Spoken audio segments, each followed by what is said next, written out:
What up, my freaks? RuinusInsight here with part 2 of my Total War Warhammer 3 modded Wulfrik Immortal Empires campaign.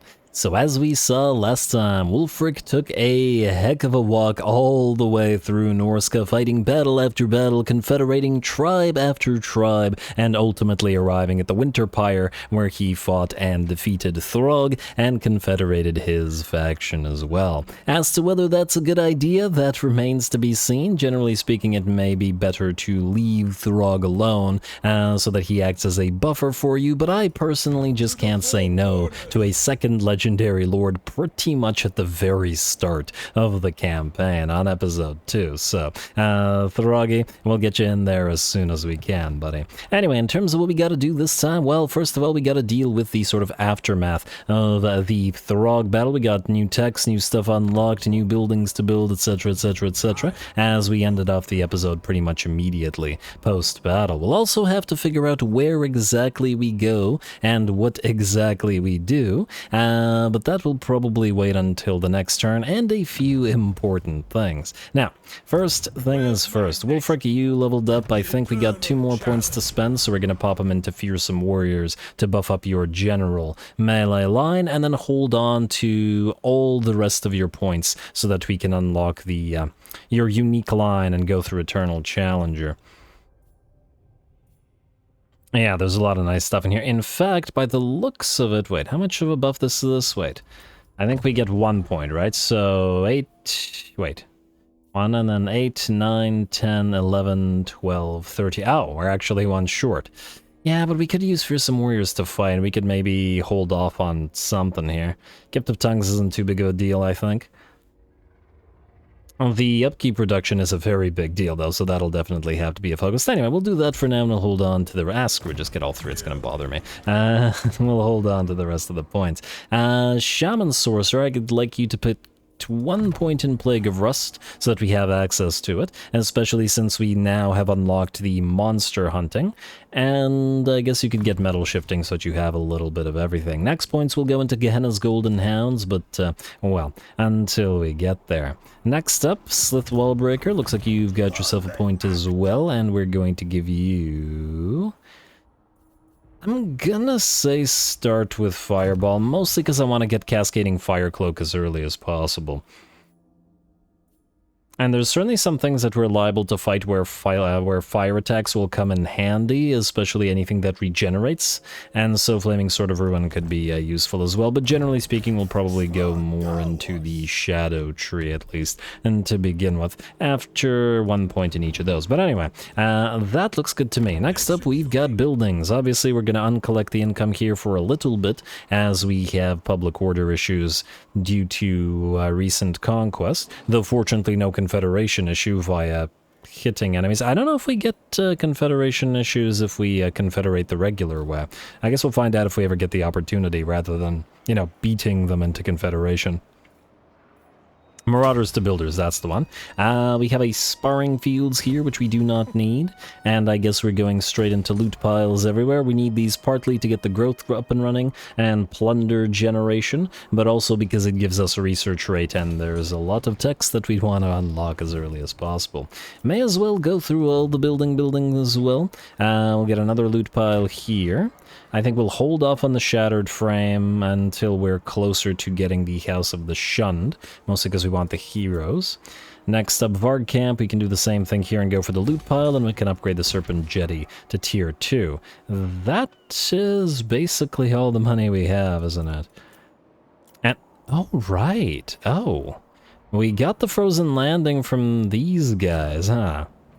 Now, we don't need to collect the money here. A moment. How much is this worth to you, Frozen Landing? It's worth a lot to you. Oh. Alrighty, well it looks like, folks, we got a vassal. I wanted the combination of Kislevite and Norscan units back when I was doing the Serena Katrin campaign, which was fantastic, but was missing the old ice trolls. But we can do the reverse here. This is beautiful. Now, this will mean probably a lot of the nearby factions will be really upset about us confederating Castelton, but okay, we can call it as if we were correct corrupting the orthodoxy from within, perhaps, or something like that. Or maybe just a promise Castalton to leave him the entirety of the motherland, untouched and un-Norscan.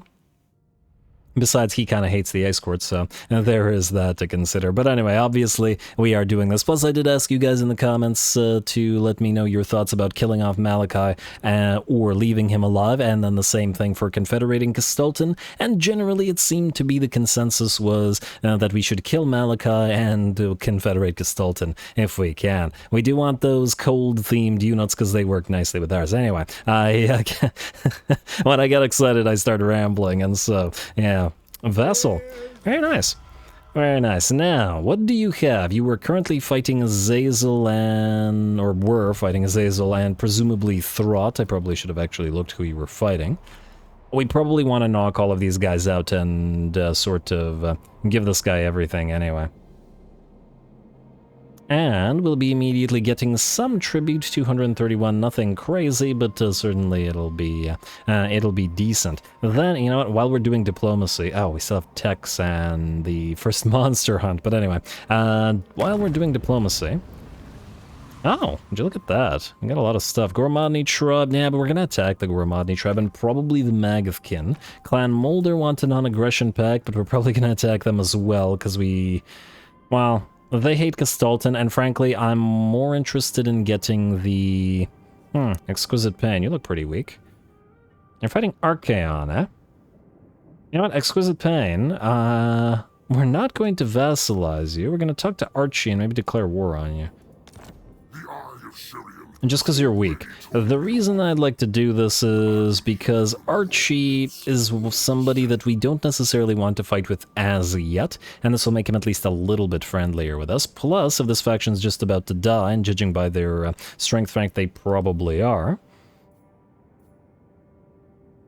we may as well get some mileage out of the money that we take from them. Alright, anyway. Chaos Dwarfs. If we want these Chaos Dwarfs, we'll probably have to destroy Clan Ferric after Oh.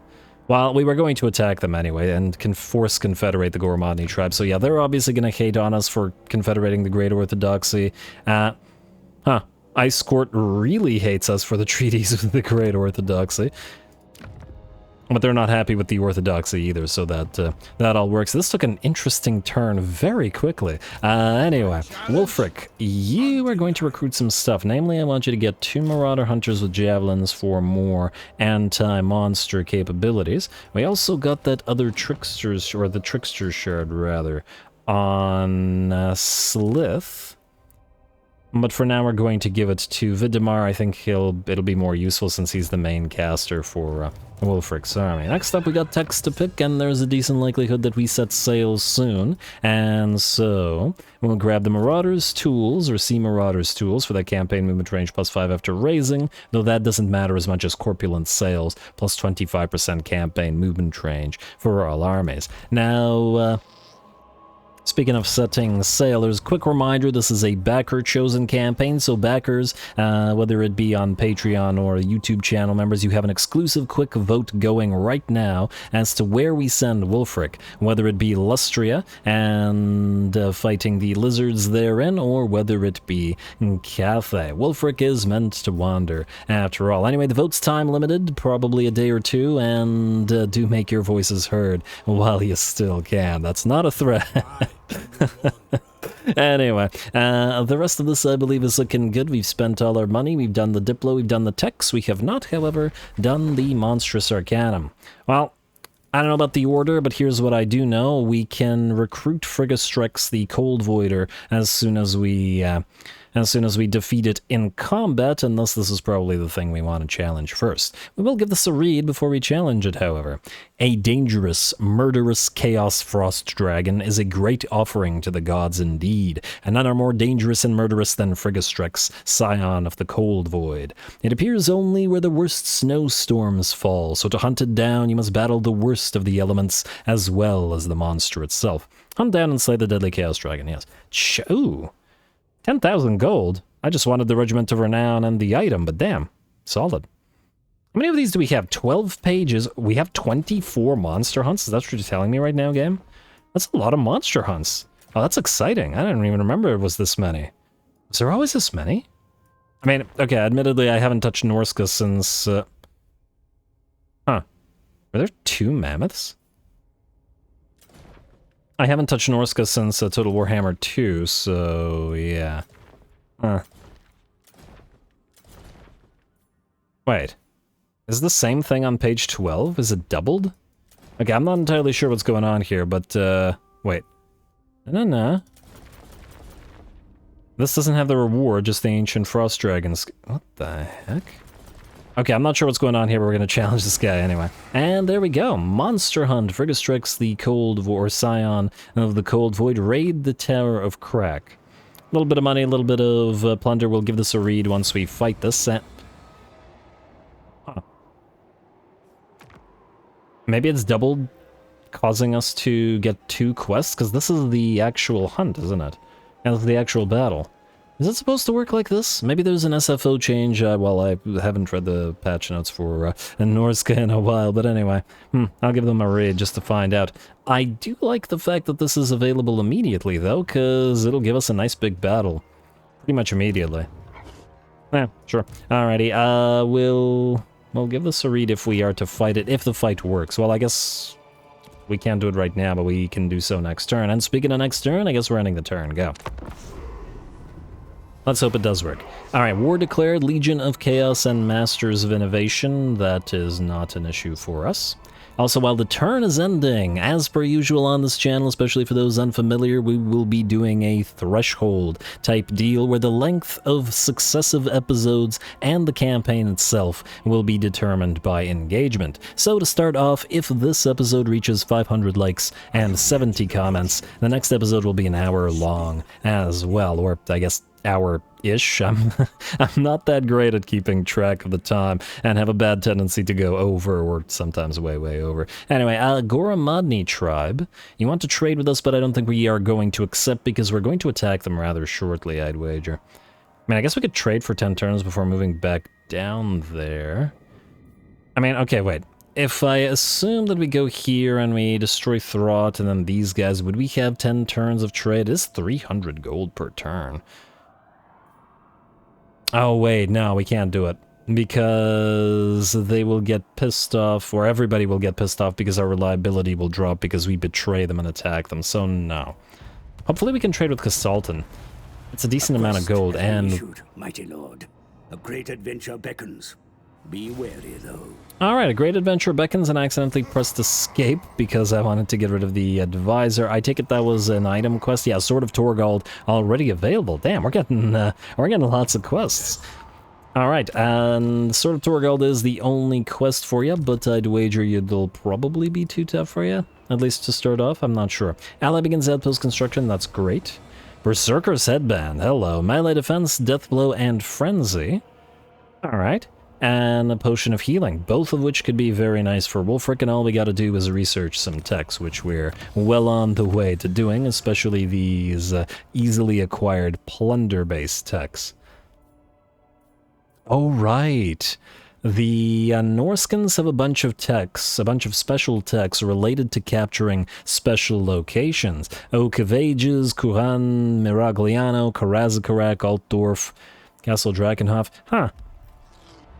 I suppose if the backers end up choosing that we go down to Kuran, we could sort of take Kenquata and then briefly stop on to capture Kuran to unlock the tech before sailing down there. There's no sea lane that brings us close to down there, is there? Not sure. At the very least, I don't think that there is. Anyway, Wulfrik. Grab this mysterious island. I was about to say Skull Island. That would be great. Start the episode, or start the campaign off with a free 20,000 gold, essentially. Go here. And Fortified Grog will give us the Curse of Cannibalism, which is regeneration, right? Yeah, regeneration army. Wow, which ain't too bad at all. You're gonna then return to Winterpire. Malachi's out here, but the fact that he's declared war on Danny Boy may not be such a bad thing for us right now. The thing is, Danny Boy doesn't seem to care about the fact that we've vassalized Castalton, and we may allow these two to fight it out while we clear out Kislev to act as our southern buffer. It might be better. And I do like the fact that there's no aversion or caring whatsoever between the Great Orthodoxy and the Chaos Dwarfs, which will allow us to, as somebody pointed out, or somebody dubbed, bring the Chaos Dwarfs into the fold as well. Which is appropriate, since they arm the Chaos Warriors and Norsca to some degree as well. Anyway, let's see if this works. Wulfrik, you're going to leave here. Then, we're going to select Monster Hunt Frigustrex. And, yeah, we can teleport. Looks like we can do it. Alright, well, let's give this a read, and then let's just jump right into our first monster hunt. Zoishank is being battered by an extreme blizzard, the likes of which you just seen at the Tower of Crack. Oh. Yeah, so it presumes that we do this quest and then this quest. I mean, I guess we could wait until we raid the Tower of Crack, but it's right there. I don't think I care enough. We can just do it now. The Tower of Crack. Your scouts tell you that a dragon-like shadow has been spotted up ahead, moving directly into the heart of the blizzard, where the weather is at its worst. This can be none other than the sign of the cold void itself. There is only one way to see this hunt through to its conclusion, and that is to follow the monster right into the eye of the storm. It is time to claim the legendary beast for the gods. Alrighty. I do remember, at least vaguely, this quest. I thought that it was the dragon that Imric hunted down, the cold dragon that Imric hunted down, that was this, but then when I did that quest, I remember that it was the Norscan dragon, in fact, that had this quest, and this quest involves essentially enemy reinforcements coming in while you try to bring down the enemy lord, which has a sort of vortex around it, which can be pretty devastating, but anyway.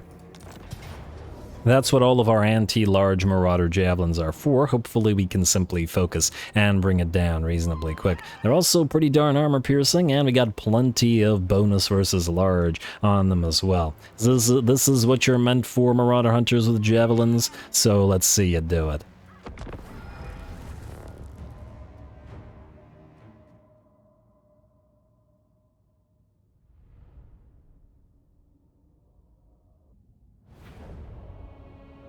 Frigustrex is here for the taking, my lord.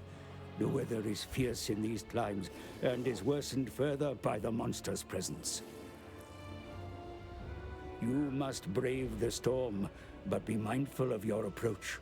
When you decide to charge the beast, the extreme winter conditions will slow the movement of your warriors.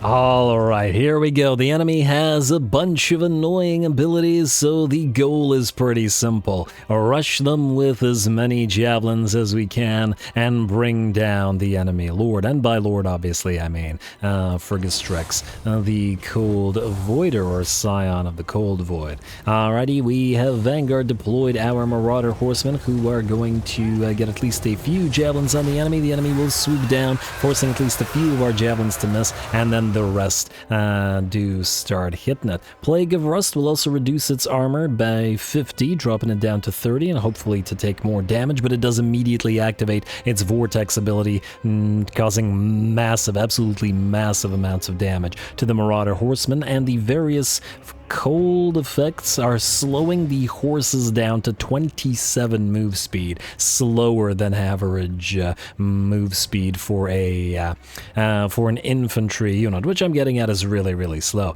Fortunately, the javelins are working, and though the Cold Voider looks real cool, it's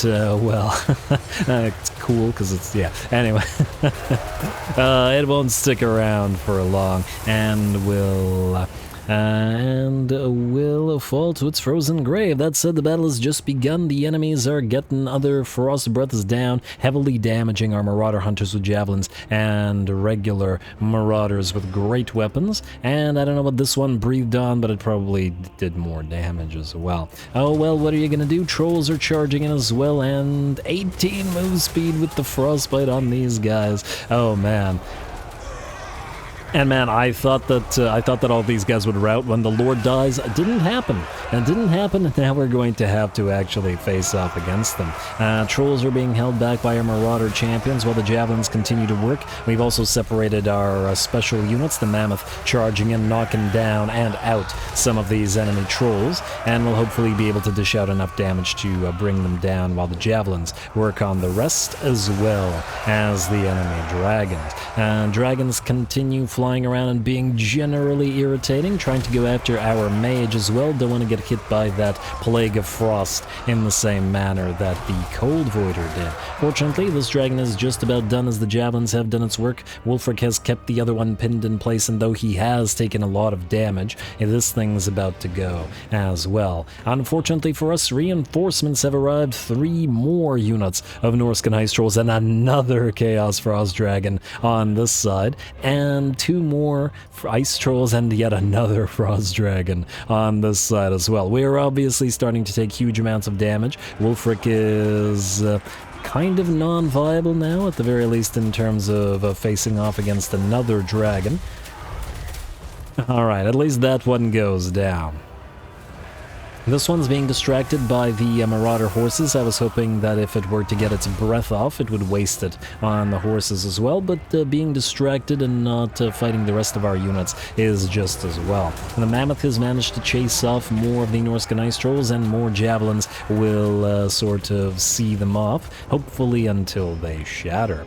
And gotta deal with as many of these guys as we can before the reinforcements arrive. More Norscan Ice Trolls have waded in, and while Wulfrik is now too heavily damaged to directly fight another Frost Dragon, he should be able to bring down a few of these trolls without too much trouble, especially while he has Marauder Berserkers to act as meat shields for him, and doesn't have to rely on his own HP for it. And back here, another Frost Dragon is nearly out, or at the very least is getting ready to rout with about 30% of its HP remaining, while the 4th Frost Dragon once again attempts to chase down our poor Shaman. Here come the Javelins, however, smashing into the thing's side, and it quickly starts losing its HP and gets brought down to 10%, and then none.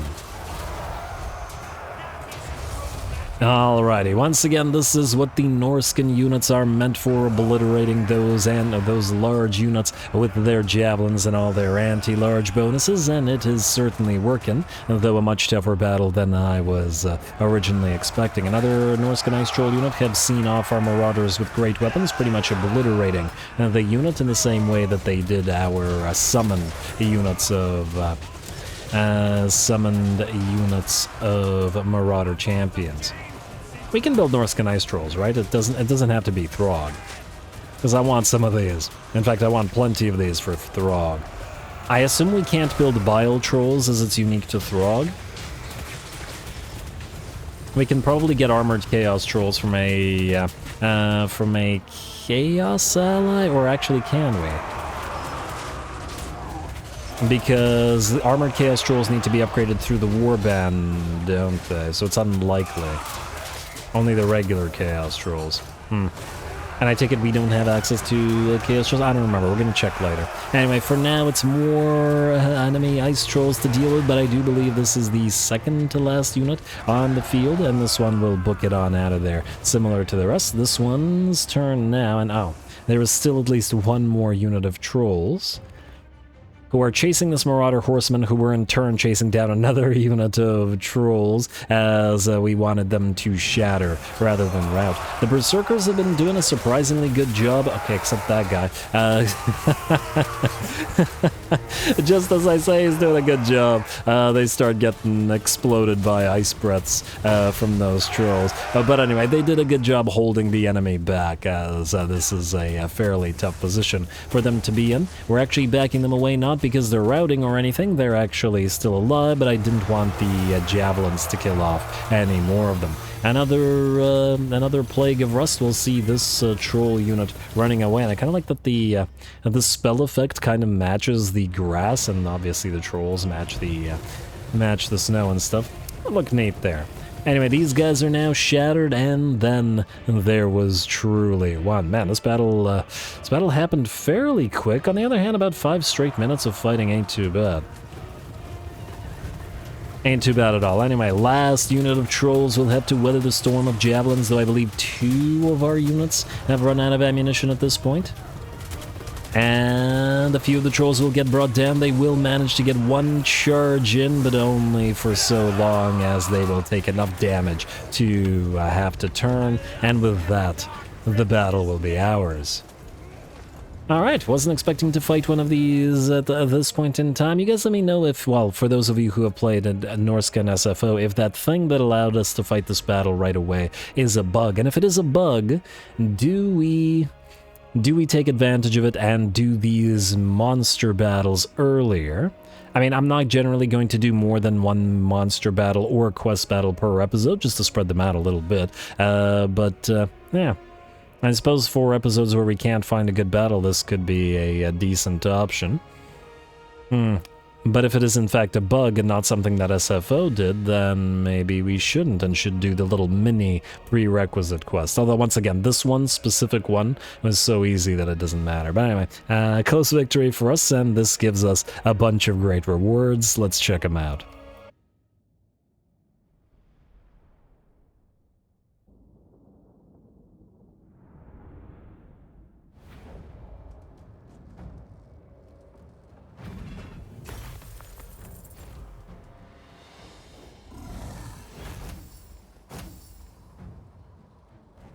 Ooh, alrighty, there we go. That was a toughie, but for 10,000 gold, there is no depths to which I won't sink for 10,000 gold. But anyway, well, a few of our units came close to being wiped out. The Marauder Hunters with Javelins surely did the brunt of the work, but, well, that's why we built them, for these monster hunts, eventually to be replaced with Whalers, but these guys are still pretty darn solid.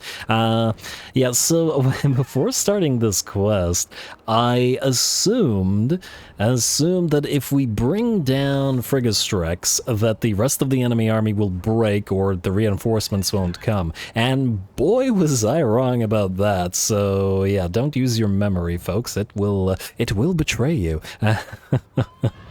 That's what getting old is all about. But anyway, we are going to take the money because we're going to need it to build up our fledgling little Norscan empire, especially with the need to build additional armies now that we have a little vassal to look out for.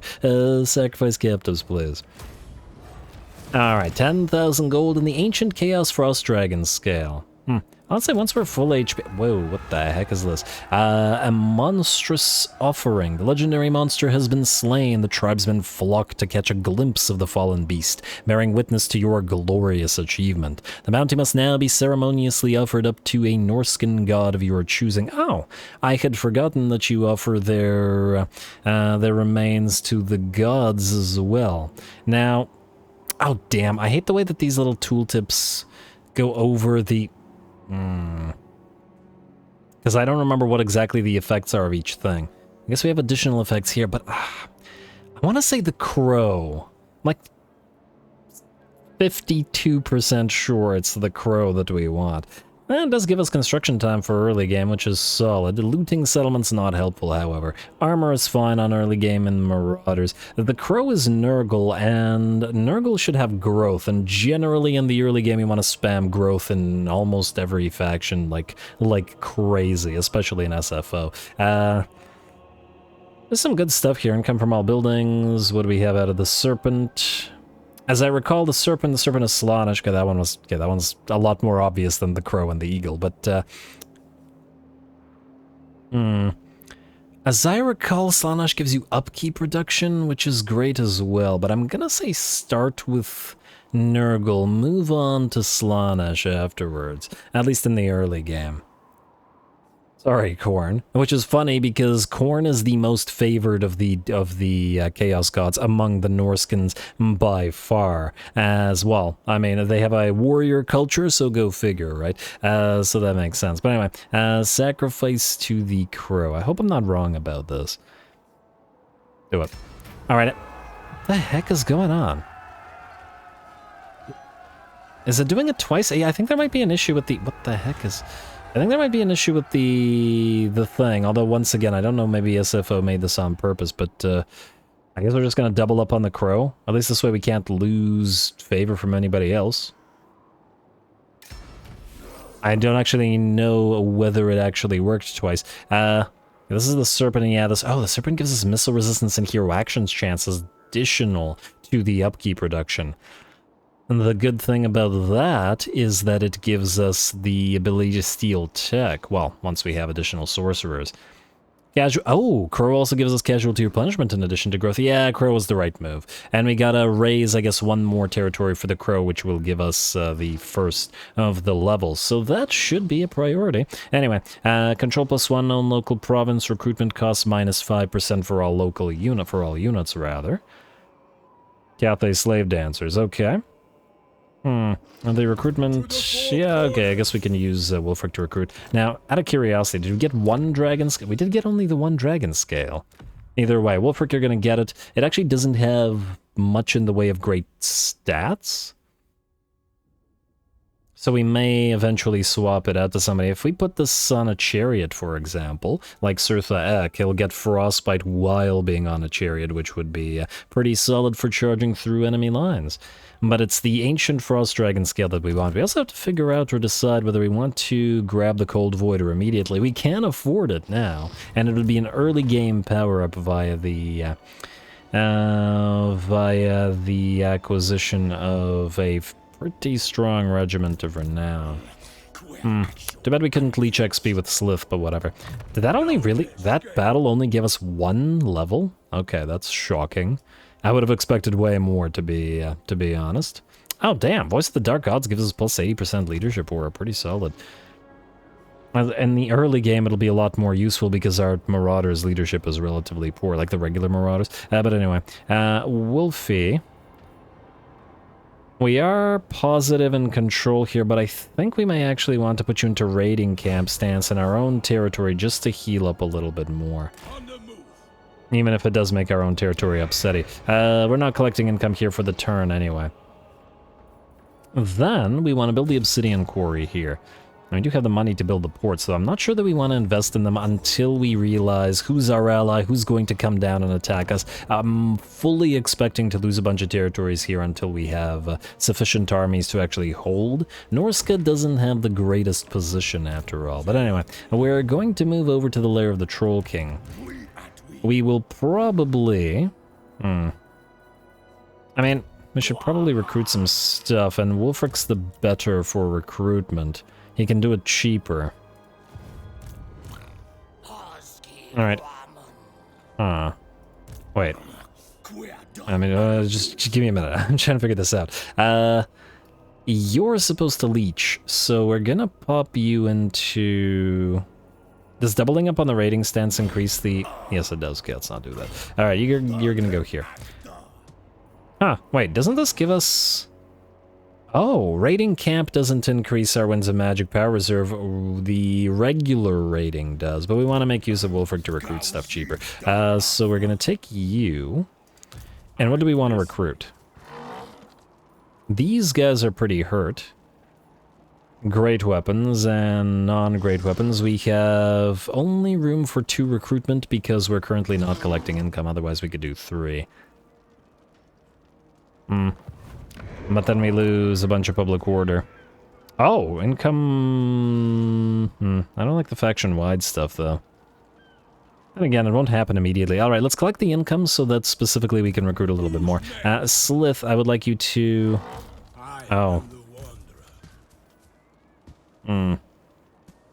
I was hoping we could use you to heal up, but I guess we're gonna have to double up on the raiding. Okay, this place is really not gonna be happy with us, but anyway. You're going to take the Marauders with great weapons, and I guess a couple of these guys. Like so. Morkaka, you're gonna come here as well. You're gonna basically hold on to units until Throg is ready to take them. Wolfie, we're going to have you grab the 2 Marauders and the Marauders with great weapons to replace the ones you lost, while the extras will go to the other army. Alright. And we could also potentially trade one of them to get the Cold Voider in here. I'm just really tempted by getting the big ol' unit. Anyway, this place is okay. We will upgrade the harbors, but only once we have a little bit more money, and we may need the money that we have for various things right now. This place is not happy with us because of the raiding, but that was always going to happen. Mountains of Nalfari are fine, and Trollfjord is fine as well. Okay. You don't hate us, Castalton. You're not at war with anybody right now, are you? We will force you into a bunch of wars, but we need to actually come down here to do it, so I think for now we're okay. Diplomacy. Let's check you next. Ooh, wait.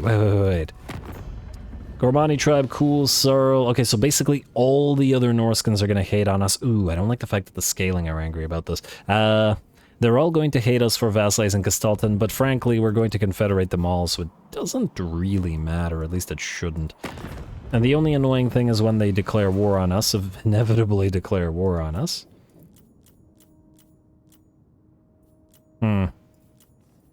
Well, the problem will be whether we have an army over there to defend against them. But anyway, for now I believe we're good to go. Wulfrik, hold on to your point. Everybody else is doing their thing. Let's skip unassigned skill points, skip the building upgrade available, but not skip building an outpost at Erengrad.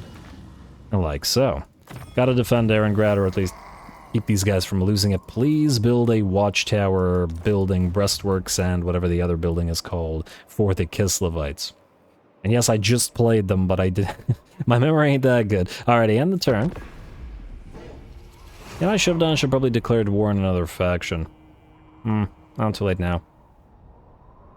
The reason is that the AIs have a bad tendency to attack you when you're not at war with anybody. Like, the AIs are programmed to think, oh, player's not fighting anybody? Well, we can change that. And promptly declare war on you. But... okay, looks like we're safe, huh? Are we? Nah, we're not. No, they want a non-aggression pact. Oh, alright, no, that's fine. No non-aggression pact for you.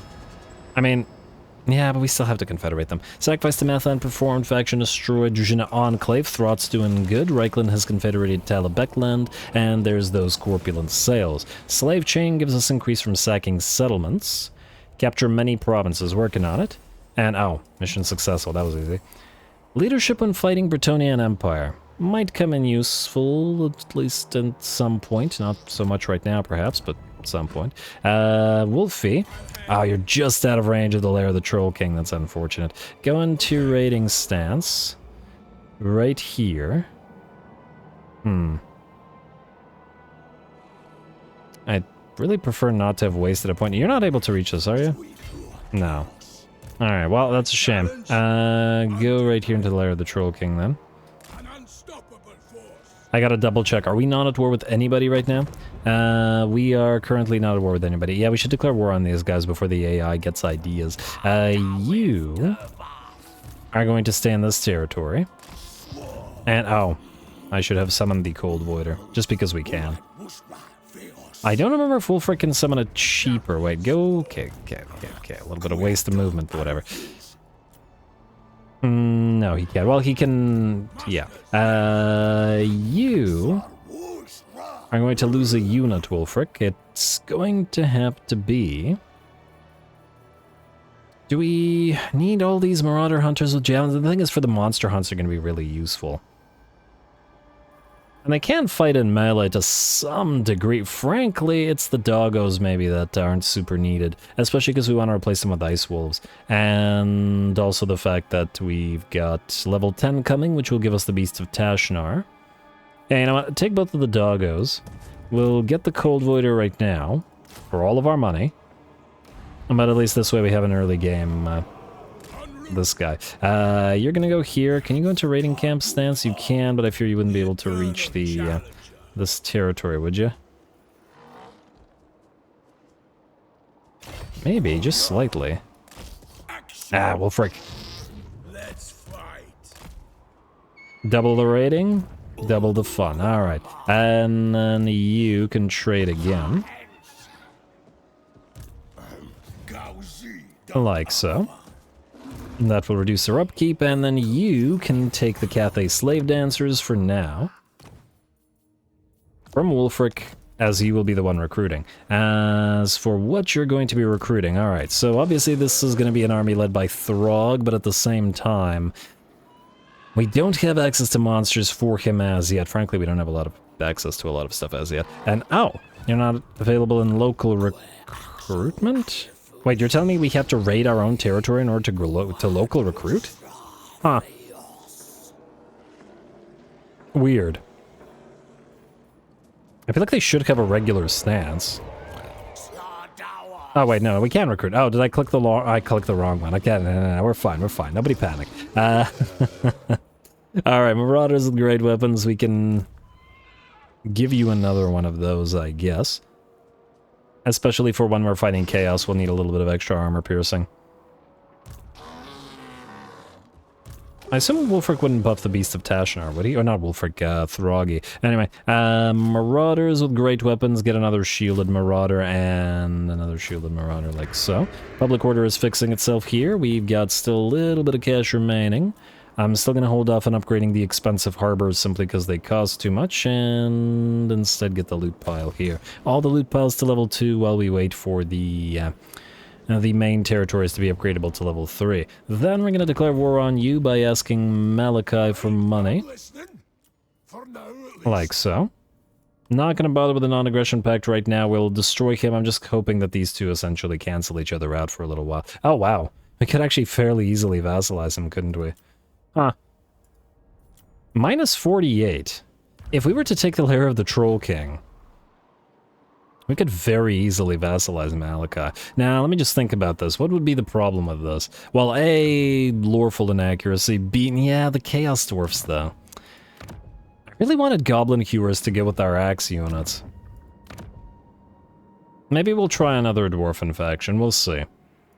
As in another regular Dwarfen faction, but, yeah. I guess we don't really want to compete with them, but yeah, the Chaos Dwarfs seem like the more appropriate choice. Anyway, whoa, wrong one. I did that backwards almost. We will join your war against the Magathkin for 1,000 free gold. Magathkin should either run away from here or stay here. It wouldn't matter over much, but more importantly, we're at war right now, which is what I wanted. You, sir, I think are going to go straight into, or continue going into Gehennas. We'll want to get early scouting as well, but for now, that's a pretty important spell. Next, we have techs available, and we want immunity to... You know what, start with stronger ores for the character experience gain, since we're not at sea as yet.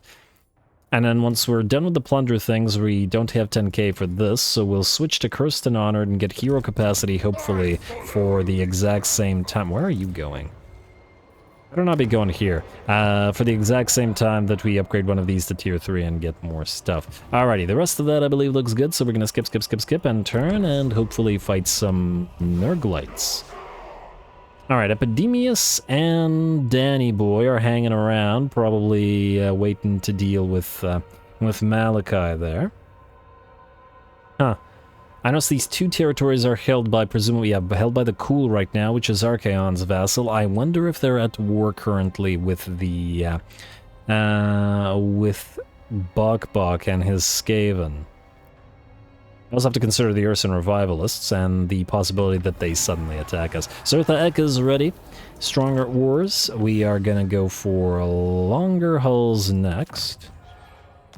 Then we're going to head you in... That's still probably not Rampage stance, can't risk it. Regular stance to hit the lair of the Troll King. We might want to raise it, though. Raise it just for... Well, I guess we could raise something here, like Help It. Well, Help It's probably a good trade for the... for these guys, unless we want to keep it. I do wonder what Exotic Animals does for us.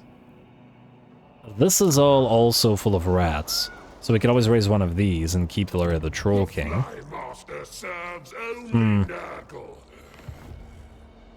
It's so tempting to vassalize these guys, but anyway. Ooh, Epidemius is running from Malachi. Oh, they're not technically at war.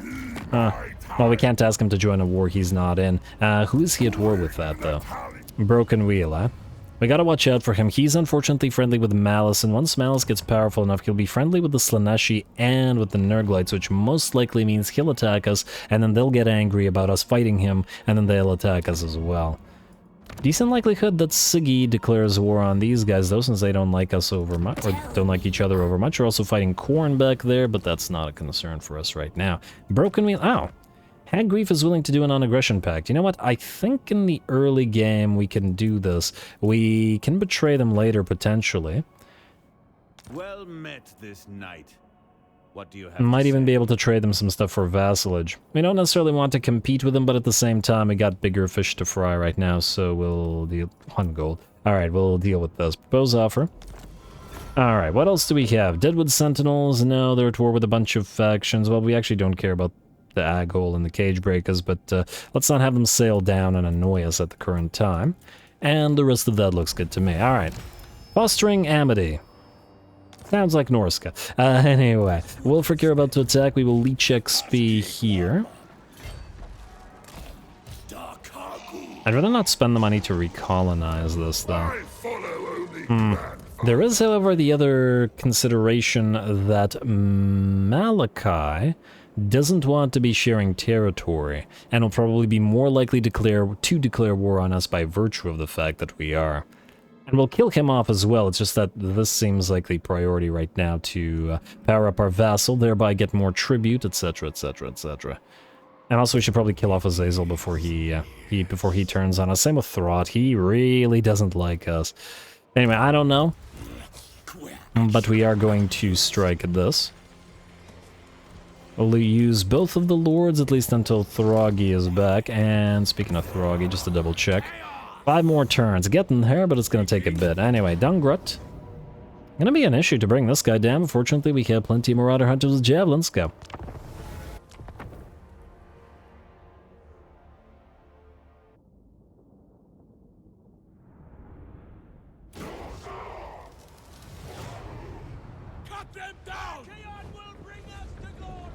Alright, and we're back to cut them down from Wulfrik. Got that big old speech for when we fought Throg, but then the tiny one for lesser enemies, which, you know what, fair enough. Anyway, here we go. It was inevitable that we would get to fighting Chaos at some point. Norskins fight Chaos, Chaos fights Chaos, Norskins fight Norskins. 'Tis just the way of the world up north. Anyway, this is also the debut battle for our own very first Chaos Dragon, Chaos Frost Dragon, I guess, and we'll see how well the Cold Voider can do in this particular battle. Once again, though crazy expensive and whatnot, I do like to get these sort of early game elite units, as we don't then have to wait for like 8 million years to tech up to them.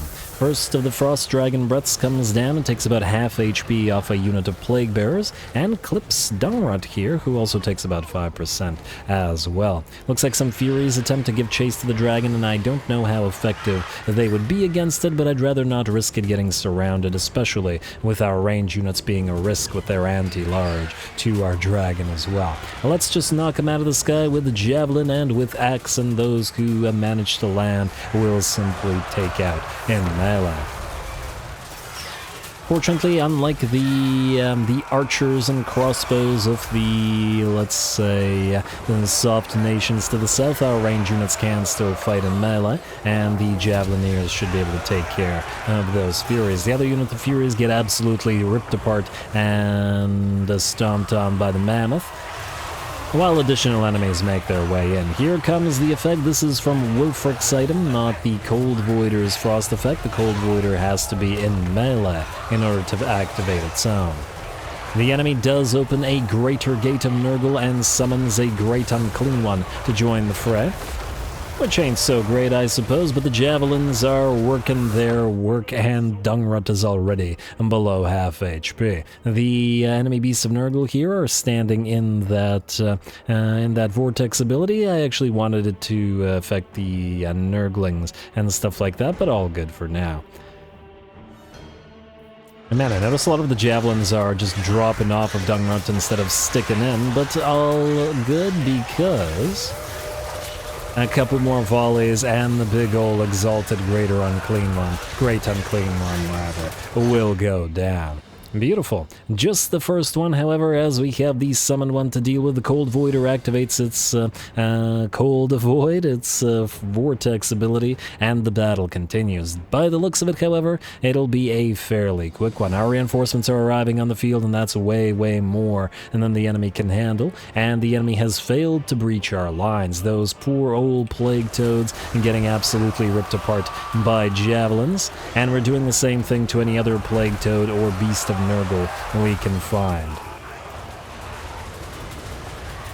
Too many large units to bring against us with this type of army composition, I think.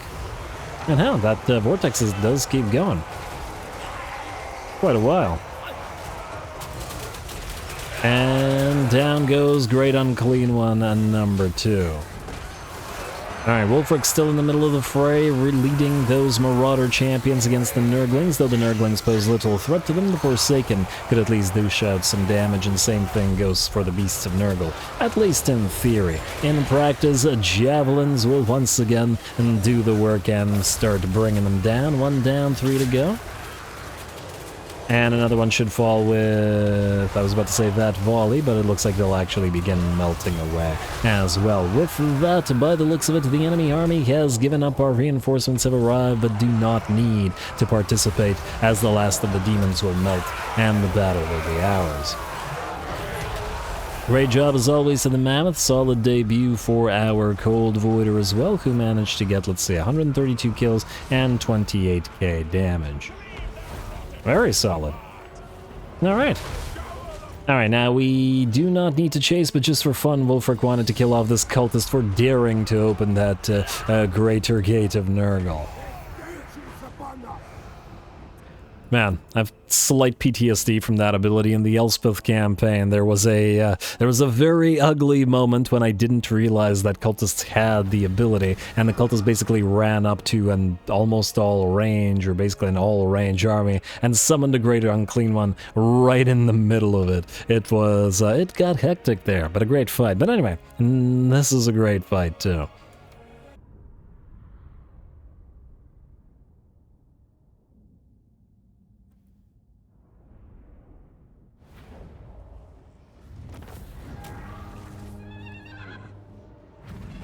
Alright, there we go. Easy enough. Those Marauder Hunters with Javelins, once again, a fantastic unit for dealing with all this monstrous stuff, and both Dungrat and the Great Unclean One and his Plague Toads and Beasts all went down under hail of javelin. And gotta love these guys. Can't wait to get Whalers their upgraded form. Got a little bit of plunder, a little bit of money, a little bit of everything. Solid debut for the Cold Voider with its 32k damage, 69k, or 69k, 69,000 damage on the Feral Mammoth. Nice, and we are good. Alrighty.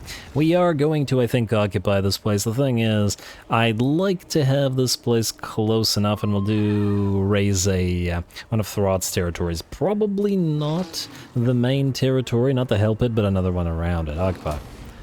Alright, hey, Berserker. This is just a straight... and a Tormentor Sword. Hello. Alright, well, trade with the Ogre King hand. We get upkeep, production, hand growth increase, and casualty or punishment rate for the trade with the Ogre Kingdoms. Beautiful. Alright, everything's coming up Wulfrik for now. What does this mean? Next turn, like 8 factions are going to declare war on us, and we're going to get a huge negative debuff campaign. Why? It's just gotta happen. Anyway, you're still not ranked 10, but you're 1 away, so the Beasts of Tashnar do approach. You'll really want those Icehorn Marauders, because you buff Marauders. And Marauder Berserkers, a lot of good stuff in here for Wolfie himself. Now, Morkaka and Slith. I would like Slith to carry this stuff and start moving out of this territory. Or to Morkaka to carry this. Go this way. Yeah, well, I guess it would be around this way. Alright, can we recruit here? We can. Alright. Just get some stuff. Basic Marauders will do for now. Let's get you some Javelin Hunters as well. Expensive though they may be. Slith will continue following Wulfrik and leeching XP for as long as she can. And ooh, we already have Clan Mother and D-Rock unlocked. Mere Talismans don't really help us. I'm just looking at what might help us in terms of... in terms of being nearby. Just grab the Burning Head for now. We don't really have the magic mana to cast it because we don't have a channeling stance for these guys, unfortunately. Which kind of makes a Shaman Sorcerer kind of meh. At least for now. We'll need to go into raiding specifically in order to channel. It's only plus 10 wins of magic per turn. It's not a lot. But oh well, we'll deal. We got, we can kill him the old-fashioned way. And Norscans favor Corn over Tzeentch anyway. Gehenna's Golden Hands for you. We should probably also max out Glittering Robe. But those are the spells we use most often, and we need to be able to cast them for cheap. Well, let's be real here. Is this a pile of loot? No, it's the money thing. You know what? Just don't collect income for now. We'll see how these guys feel about all this. And attack them at some point suddenly. Oh, these guys are at war. Yeah. Keep distracting each other while we do other things. Diplomacy check. Broken Wheel now on a trade, but they're fighting Malice and Tallyman. And why do they even like us? Oh, they like the treaties with Hag Grief. What? Why would they like treaties with Hag Grief? You're at war with Hag Grief. In fact, you start at war with Hag Grief. Okay, I don't know what's up with this faction. Okay, it's Tzeentch. They're doing weird things. It's just yeah. Maybe not so surprising. Building. Ooh, Monolith of Bjorkil. You're ready for that tier 3. Definitely do it. We have your landmark coming up, which is control +2 faction wide. It's money. It's costly. And Guardian for Marauder Champions. Solid. Rest of the stuff I think for now can be ignored. Well, maybe upgrade Forbidden Citadel and build the iron. Yeah, build the iron. We have another loot pile. I kind of want to save the money for the landmark, though. I just got to figure out where Throat is. You have a full stack. How strong are you, just out of curiosity? Pretty strong. They probably have a full stack, I guess, sitting here at Plusk, since they're fighting the Goramadni tribe. I was wondering whether we should have Gestalten declare war on them. How many territories does Throat have? I take it it's these 3? Yeah, it's these 3. We gotta figure out where his army is. Maybe we go right up to here and then have one attack and then one attack if we can't spot him. Something like that, and then raise help or occupy help it right after. Ooh, Helpit's got a lot of stuff in it though. Already at tier 3. We might have to storm the place. Oh damn, because it has the moderately increases the health of settlement walls, towers, and gatehouses straight, it will be a broken battle. Or broken in the sense that it won't be a cinematic. But anyway, we'll get to that. We'll burn that bridge when we come to it end turn. Alright, so Danny Boy's still hanging around and staring menacingly at Malachi. Oh, I just realized something. What I should have done is taken the next Monstrous Arcanum thing. Alright, let's do that in a sec. I keep forgetting that you have to pick one after completing the other. I'm gonna forget the next time as well, I guarantee it. Someone please remind me next time I complete it and I promptly forget to pick the new one. Alright, Brutish Overseer. I don't know what that does. Construction cost +15 for buildings for 5 turns. That's really annoying because we were just about to build our landmark, which just got like 750 gold more expensive. New tech, we can't forge you, and we are going into Cursed and Honored for hero capacity. Don't care about the other stuff. At least not as much. Sword of Torgold, tempted. I mean, you could probably fight it. But we'd probably get so damaged that we might not be able to fight Throat, and we do need to. I uncollected the income, so you only recruited one. Yeah, but that's fine. It's not a big deal. March stance out here. I'd like you to go over here where the Sarlar as fast as possible. We'll sick Throg upon them as soon as we start fighting Azazel. For now, Wolfie. My challenge? Yes, a challenge. Go into raid. And go right here, beside Fort Strogov, but not attacking Fort Strogov. Alright, so I take it since these armies are here, most likely Throat is there. Alright, and Slith, you are going to follow and leech. For now. Hopefully they don't all attack us at the same time. This would be an ideal time for Throat to declare war on us. I'm almost tempted to say turn off the raiding stance. It's only +4 mana. It's probably not worth being winded. And neither is the upkeep, most likely. I do like the experience gain and vigor loss reduction, but I think the rampage is more trouble than it's worth. Alrighty, Throg back in 4 turns. Diplomacy, new check. Subtle Torture now wants to be friends. They're probably not going to attack us, at least I wouldn't think so. Gotta keep an eye on them, but for now we're fine. Scaling, how are you looking? You're fighting with Nordland, so it's unlikely that you'll attack us in the next turn, but you never know. You never know. For now, we'll deal with this. Diplomacy is good. We'll keep an eye on all this. Why are you suffering attrition? Chaos. What? Oh, it's a Chaos Corrupted location. Yeah, fair enough. And where are you going? They're literally just both too afraid to attack each other, aren't they? That's the AI for you. Alright, well, it's not surprising. Also, do you have Root Marcher? You do not, but you do now. And does it activate the same turn? Yes, but it's so little it makes no real difference. Alright, skip. Building. We're just a teensy bit short now of the monoliths thing. I wish it provided a garrison. I would hate to invest in so much, but basically our territories have nothing. We'll build the landmark, but it's kind of pointless to build defenses or anything like that. Though, I would like to know, do Norscan defenses give you money? Oh, they don't. They give you control and some other stuff. If they gave you money, like, I want to say Skaven defenses, I'd be tempted. But for now, I think it's not worth our time. Alright, just save the money for the landmark then. There's other upgrades to do, but maybe I shouldn't have spent all that money on the Cold Voider, but it's too late, and ooh, he does manage to kill off Malachi. Interesting. Now we'll see if he sails down and starts taking his territory. We might want to take advantage of it if he does, and once he destroys Malachi, immediately attack him and take his stuff.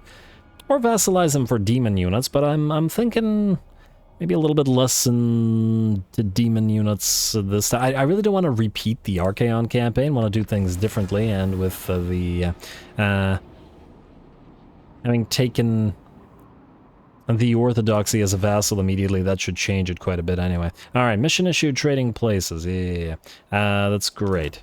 Oh, actually. Trade agreement. 919? Dude, come on. What is this? Why? Why so much? Too expensive. You're at war with Malachi and the Ice Court. Oh, we could use you to weaken the Ice Court, but I don't like how much he hates us. Like, he really, really doesn't like us. And it's probably too risky. Oh, I noticed that Gorich is in this army. Oh, wait, another idea. What we could do... Alright, wait. Why can't you go here? What the heck? What? Why? I don't understand. Wait. Wulfrik, move closer here. We can't click on Fortis Strosk. Somebody explain to me why this is the case. If it was a ruin, which it isn't, we'd be able to click on it. This we can click on because it's full of Skaven. I don't get what's going on. It's unusual. I'm wondering if something is doing that, but I guess it doesn't matter because we're going to declare war on you. Let's talk to the Masters of Innovation again. Although, how much money would they give us for this? Would it be worth it to piss off other factions? Find out. Oh, look at that Look at that Confederation chance. It'd be so easy, or vassalization chance. Lair of the Troll King. Easy vassalage. And massive amounts of cash. Oh, now you know what? It still won't work. The problem is our vassals will cause chaos corruption. If they cause chaos corruption, he'll essentially destroy himself. Out of curiosity, though. If we were to give you temporarily Winter or Lair of the Troll King, temporarily because we'll destroy you later, be willing to buy a bunch of stuff with it. Although I guess the same thing would be true of declaring war on Clan Moulder, wouldn't it? That's not all your money. Wait, who else is at war with Clan Moulder? How much is the Ice Court willing to give us? We can probably potentially get a decent amount of cash from these guys. Join war against Clan Moulder. You're willing to give us 2k. Then we temporarily trade the Lair of the Troll King to these guys, though it would piss off, the gift would piss off the other guys, but I mean, it's kind of going to happen anyway. Just have to wait and hope that they don't declare war on us within the next few turns. Yeah, we're going to join the war against Clan Mulder from you. So. Now, the issue with doing it like that is that Clan Mulder is not at war with our vassal. However, at least this way they can't take our vassal's territories, which is probably the safer thing to do. Then, do we want to... I mean, we can always do this later, as in give you the Lair of the Troll King. 6,000 gold for a territory that will do absolutely nothing for us right now, but the relationship malice is what I'm concerned about. Anyway, you move, but move while recruiting. Get ready to attack the Sarl and Zazel all at the same time. At least when you've become Throg suddenly. That's how chaos works. I'm gonna get some Marauder horses. Wait. You know what, let's build the second-tier military structure here. Get you some Fimir Stalkers and a couple of Ice Wolves. Might be a little bit more interesting rather than recruiting anything else. And then Throg can come in with a little bit more power behind him. Let's also get the Monolith. I know, expensive, but it'll pay for itself, so it should be fine. Then, are you now able to go here? No, you're still not able to touch this. Oh, well, now you're... Okay, well, this is kind of annoying, actually. Siege Fort Stroghoff, which has nothing in it. Auto-resolve it. This better not hurt us too bad. Eh. And then raise it for the crow. Like so.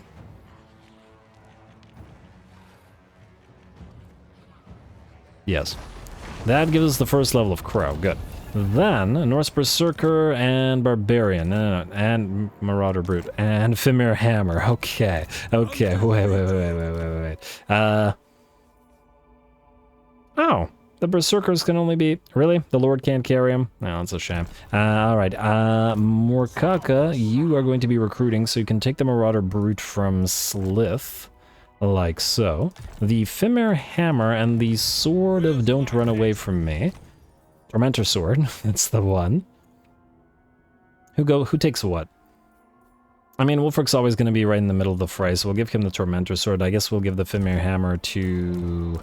It's not going to be useful. We'll give it to Throg, at least temporarily. Alright, so Fort Stroghoff will recolonize... What the heck? Game's being weird today. But oh well. You're now able... Really? Now we're able to move into this. Well, that's so annoying. Oh, I understand why. Because the war declaration was preventing us from moving, thus we couldn't click this. What I wanted to do was have one besiege so that we didn't draw out everything here and limited the number of enemies. But I guess we can't do that, so we're fighting everybody at the same time. I guess we'll attack it directly then. Because then we won't have to attack the runners. And these guys will come in as reinforcements anyway. Do it. Should be a big old fight. We got Throt, we got a valiant defeat, we've got rats for days. And wolf rats, most of them are clan rats. Throt is fortunately in march stance, but he himself is always a toughie. Hopefully we can steal that other trickster's shard. Let's find out if we can take the win. Go.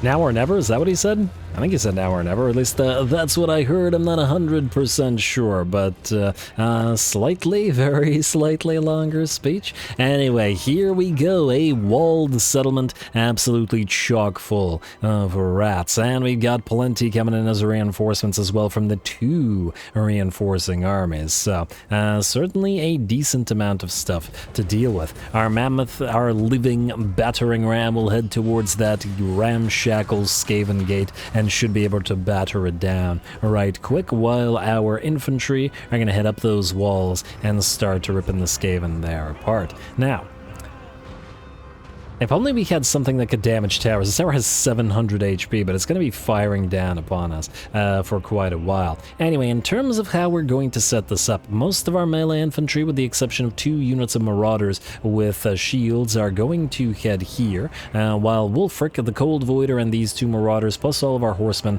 will hold off Gorich and this Master Assassin and all of these clan rats as well. So it's going to be sort of a double battle, or 2 skirmishes, 2 parts of this battle, in 2 locations, whatever, for at least the start. Plus, we gotta wait a little bit of time while we break our way through the gate. And by the looks of it, the Mammoth is actually doing pretty solid.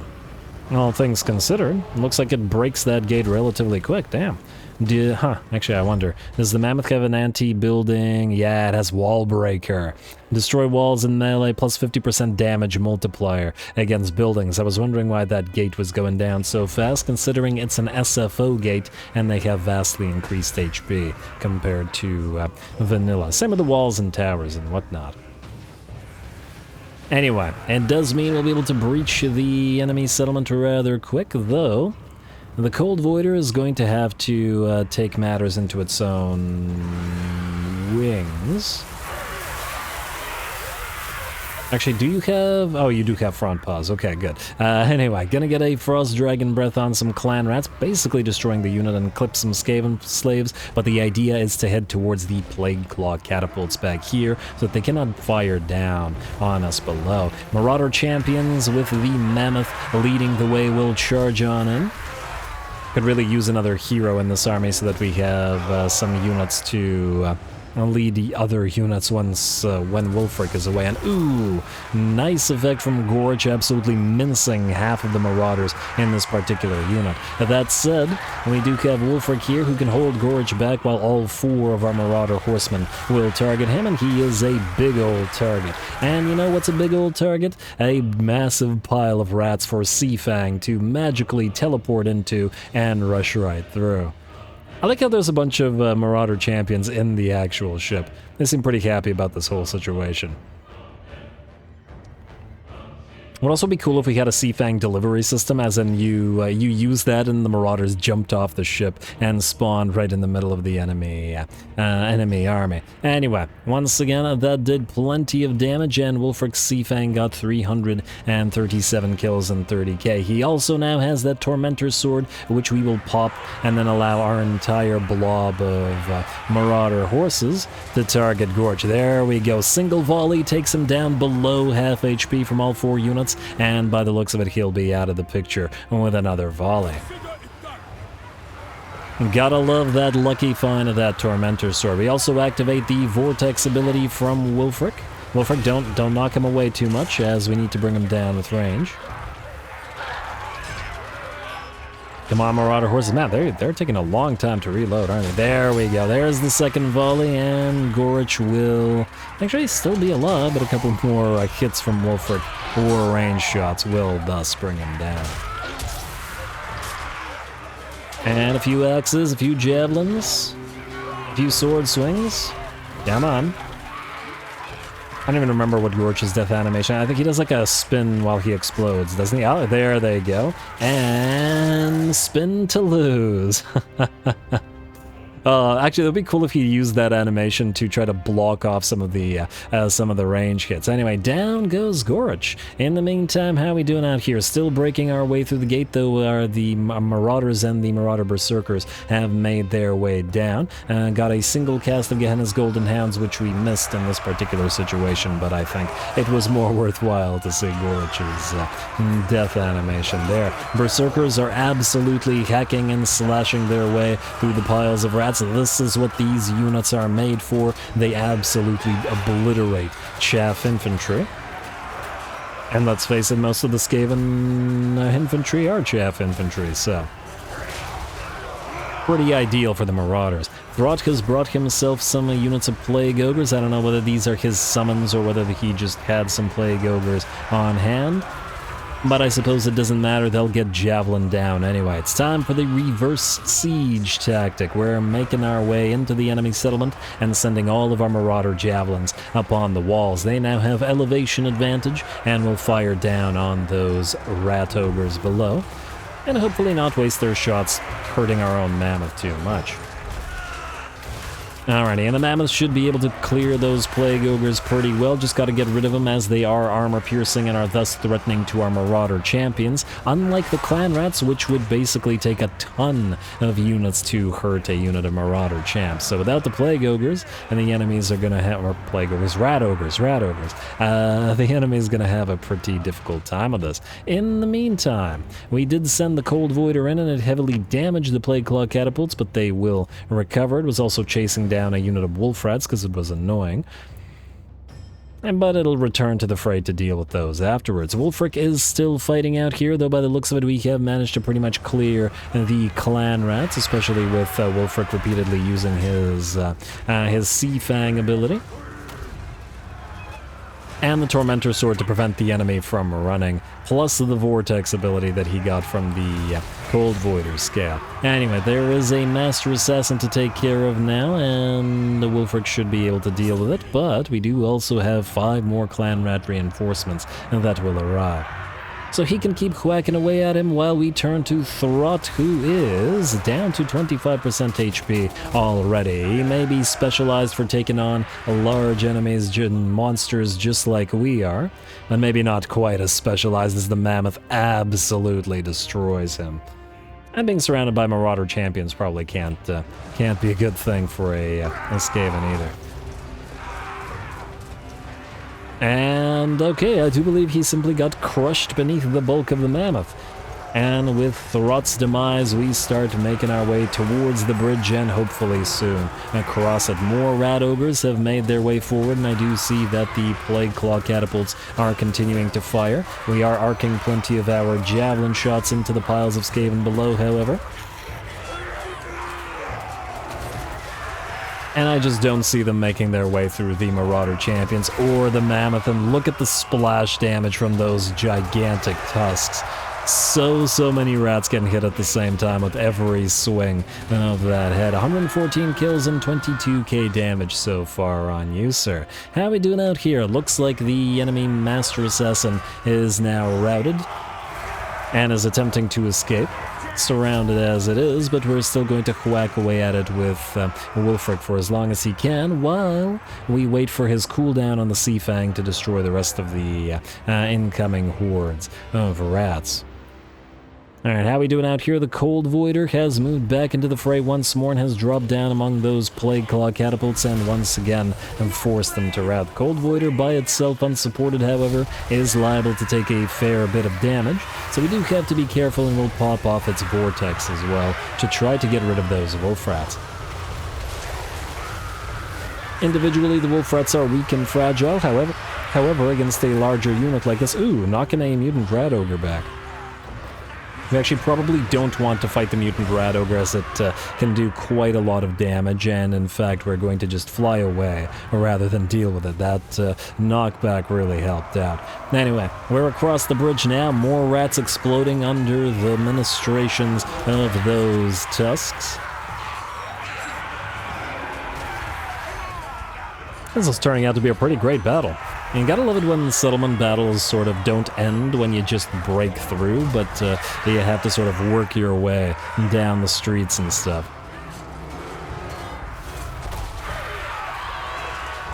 Alright, and how are we doing back here? Looks like more of the enemy rats are making their way on the field. The Master Assassin just gets brought down as we look back.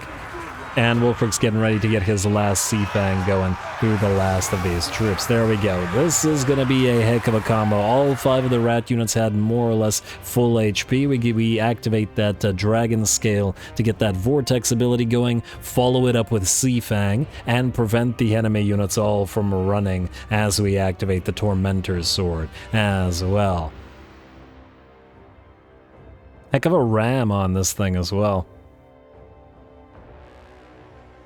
Alright, I love it. And let's see how those units fared against all of that. All 5 units brought down by about 75-80% of their HP. The Vortex is still going as well, and they are stuck where they are. The Marauders, horsemen and regular Marauders alike, will take advantage of this and charge them and kill them all off as well. I actually don't know whether that vortex does damage to us or not. It says it affects enemies only, so I take it doesn't. Especially considering that its casting range is basically in melee for the unit that it uses, or that the unit that uses it. It would make sense. Anyway, battle is hardly over though. The balance of power has shifted to about 70% in our favor. More and more rats coming out of the woodwork. An enemy warlord leads a massive pile of clan rats to surround our units, which have established a sort of beachhead across the first bridge. Nowhere near to going after the second bridge, but we've got marauder javelins up on the bridge now, firing down at the rats below. And though we are surrounded by rats on both sides, we still have the advantage. Do have to be careful of the feral mammoth, however. I don't think it can take a warlord and a mutant rat ogre at the same time. There's just too many hard-hitting units. So we're going to try to back the mammoth off and hopefully bring the mutant rat ogre down with our javelins. I'm going to get a little bit of help, in fact, as the mammoth starts taking damage. Unfortunately, it does go feral and goes out of control, so physical resistance plus 25% is going to be needed. Unfortunately, though, the mutant rat ogre at least does magical damage, though I imagine the same can't be said of the enemy warlord. Ooh, and that animation from the rat ogre, bad idea, as it carries it out of the shadow of the mammoth and allows those javelins to work on it once again. And we've seen the effectiveness of the Javelineers throughout this entire episode, so I don't imagine that the Rat Ogre will take too many of those volleys. Oh, Mammoth, please, don't do that. Don't do that. That is very dangerous, though fortunately the Rat Ogre will probably take only a couple more hits before routing on out of there. And if the Mammoth moves away, it'll take more javelins as well. Gotta love that anti-large bonus on these guys. And, oh man, I wanted to watch the death animation of the Rat Ogre, but it looks like the enemy decided to cast the Warp Lightning in the middle of our units, just as it did. Without the support of its Rat Ogre pet, the Warlord is having just as bad a time as Throt did attempting to fight the Mammoth. Unfortunately, we can't sort of push it off the bridge, but that's alright. We've got javelins being chucked at it, and Wulfrik is moving back into the fray as well. With those units cleared, he is ready to lead the rest of his berserkers, or his marauders. And his favorite mammoth pet. Alrighty, and I believe the warlord is just about done. Maybe one more hit from the mammoth. Or will he attempt to rout? I think you're routing the wrong way, my friend. Sure, you're escaping the mammoth, but you'll run right into Wulfrik instead. And there we go. Down goes the warlord, though the battle here yet continues. Marauder champions and rats still whacking away at each other. And a heck of a long brawl. We are 12 minutes into the settlement battle, and it's still very much a pitched fight. Still haven't made our way across the bridge, though the enemy is starting to run low, or at least lower, on units than it was before. But with only clan rats to their name and no armor-piercing storm vermin, and the slings being relatively low damage, once again, our armored and shielded marauder champions spearheading the charge, or being the tip of the spear, are able to absorb most of the enemy damage without taking too much themselves. If we had actual mana, if we didn't start with only 20 mana on our mage, this would have been a much easier clear, but once again, without channeling stance, it's been rather difficult to get ourselves some mana. I suppose if we dedicate a bunch of raises to Tzeentch, then we get the plus mana per turn ability. And the barrier, both of which could be quite nice. Anyway, balance of power about 80%, well, probably about 75% in our favor now. The Cold Voider has made it back into the heck? Okay, camera does weird things sometimes. Cold Voider has made it back towards the battle lines as its cooldown of its breath attack is finally up. And as soon as it is, we target the biggest remaining threat on the battlefield, which is the, or we did, I guess, I just missed it. Gotta get these warp grinders. If the warp grinders close, they might actually be able to heavily damage our marauders. the Warp Quake and the Seismic Snare, preventing them from running, plus Warp Grinders, though fragile, do plenty of damage themselves, as those grinders of theirs are armor-piercing. Wulfrik is around, though, and we're going to send him at the Warp Grinders instead. And what the heck is going on with the camera? Sorry, it keeps bouncing back. Maybe there's something wrong with my mouse and it's causing a double click and keeps sending it back. I'm not sure.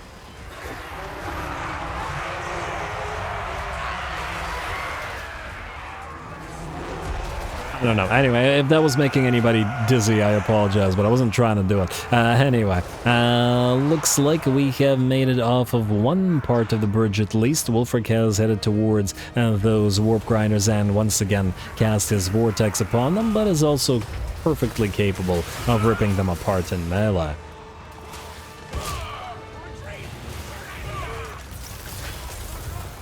Alright, well, it's a little bit too late to retreat or surrender. Once again, I would have loved to vassalize Throt as well.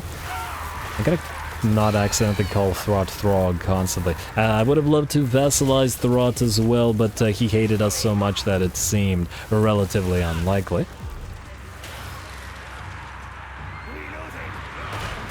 And since we want Castalton's units, I think we'll have to keep them. Plus, the Chaos Dwarfs hate the rats as well.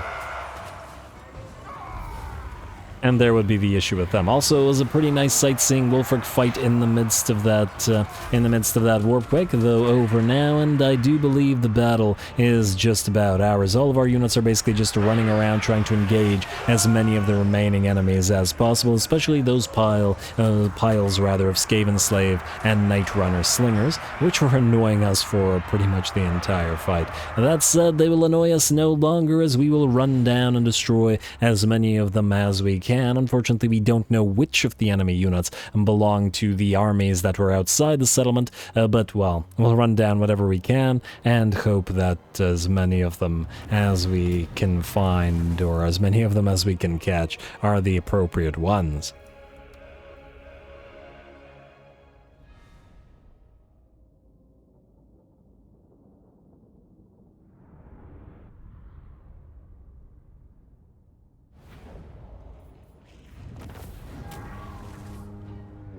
Hey, we did manage to steal the other Trickster Shard. Fantastic. Absolutely fantastic. Most of the garrison and Throt's army were obviously destroyed, and one of the two reinforcing armies was destroyed, but this one is more or less fine. Once again, I really didn't realize this was going to be a settlement battle. I wasn't even expecting it to be a Tier 3 with a wall up already. Feels a little bit early for the AI to have not only teched all the way to Tier 3 or grown all the way to Tier 3 at this point, but at the same time have also been able to get a Tier 3 garrison built as well. Just surprising. But anyway, we are... Damn. 111, nearly 112,000 kills for Wulfrik, not so bad. 861k damage for the Cold Voider, 417 and nearly 50k for our Mammoth, and very, very nice, and plenty of kills on everybody else. Surprised that the Shaman Sorcerer managed to get this many kills and this much damage with only a single use of Gehenna's Golden Hounds and no other damaging spells. He also got 316 and 2 NT5 kills on this Marauder unit, and damn, those Berserkers clean house, 562 kills and 41k damage on them. Beautiful. We are going to occupy the place. While we want to raise stuff for the gods in nearby territories, though the Gift of the Crow does give us growth faction-wide, but while we do want that, we want to give this territory to our allies. Or our vassals, rather. Oh, and I just realized them being our vassals will also chaos corrupt them, but if everything is ruins around them, it shouldn't matter, as in they hopefully won't be able to destroy themselves, I hope. Also, I assume you're not actually in range of Slith. Slith won't die like this, right? I hope not. Be a real shame to lose her. I mean, fortunately, Morkaka is also a... Well, you know what? If Slith the Wallbreaker dies, we'll just rename Morkaka, because she also has the Mistwalker trait, so I'm just hoping that does not. Oh, damn, I didn't mean to do that. Are you able to reach Help It in one turn? You are not. Obscythe is probably going to run. Fortistrosk is... Oh, it's because it was a capital settlement, that's why. It doesn't have... Yeah, okay. I'm just dumb, guys. I'm just dumb. Everybody relax. That's why it was a walled settlement. Oh well, worked out in our favor anyway. And we got the defeated Throt trait. And there's the Beast of Tashnar as well, which we'll get at the start of next turn. Wulfrik, I don't think you need a chariot. You're a duelist, not a infantry blender, at least as far as I'm concerned. Yeah, Fimir Hammer is fine, but in case Slith gets killed immediately, I don't want to lose it. You can hold on to the other Trickster Shard for now, though more likely than not we'll probably give it to a Skinwolf. We are one level away from Hunter of Champions and your unique trait as well, Wolfie, which is great. And you... I mean, you still don't have the mana to really use anything. You know what, since you don't have the mana to use anything, assuming that the rest of this is not useful to us... Oh, Ritualistic Fury ain't bad. Yeah, let's get Ritualistic Fury just in case you get attacked, but then we're gonna go through Scouting because it's more beneficial than the lack of mana is. Alright, anyway, unfortunately with that... Wait, are you able to... Yeah, go into raiding to get a little teensy bit of mana. We'll trade Fortistrosk next turn anyway to these guys. Including for a trade agreement and a decent amount of cash, which will be nice. And then we'll probably just either tell them to occupy Fort Strogoff or occupy it for them. And then we'll go for Help It. Unfortunately, we're going to have to do that next time as we are out of time here, and I am going to call it. I will give you guys... Once again, Lair of the Troll King. Still vassalizable.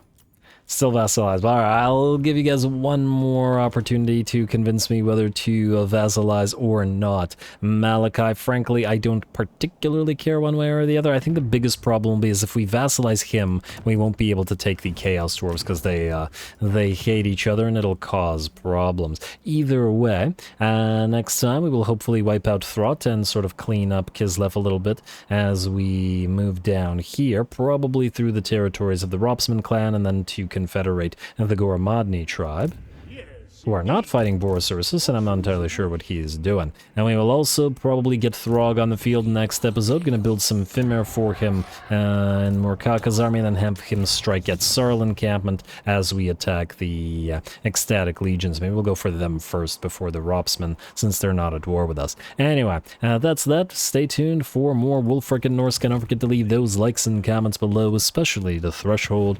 All glory to the algorithm. And thanks for watching.